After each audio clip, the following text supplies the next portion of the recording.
In your view, what's the biggest missing link between supervisors and their teams? According to me, it's a connection. We supervisors justify our presence by adding ourselves to everything that we talk to our colleagues. For me, it starts from home. I end up telling my daughters how hard it was growing up. I used to go to school walking 6 kilometers a day, bare feet, scorching sun. The monsoons were long, 3 months. And all I'm looking for by saying all that stories that how hard it was is an approval. But all I get is a snub where my daughters end up saying, Appa, here you go again, your stories.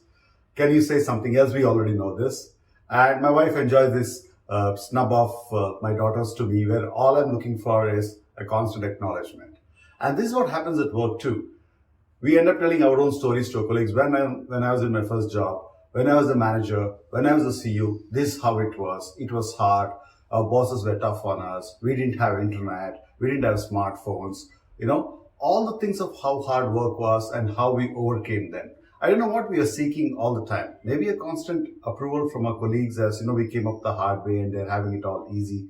I don't know what it is. Every time a younger colleague comes and asks for an input, I hear myself talking about this is how I did things. Or if there's a problem to be solved, I'd go back in time and say 15 years ago, this is how I solved things. This is how I got my recognition. This is how I grew up. And it must be really tough on the colleagues to relate to many of the pieces which they were never part of.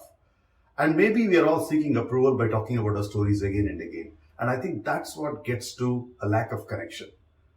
I'm not talking today about how to build connection, but I just wanted to remind myself and all of us as to how by talking consistently about ourselves, the I, me, myself, we sort of disconnect from our colleagues all the time. Let me know what you think about this lack of connection at work between supervisors and their teams.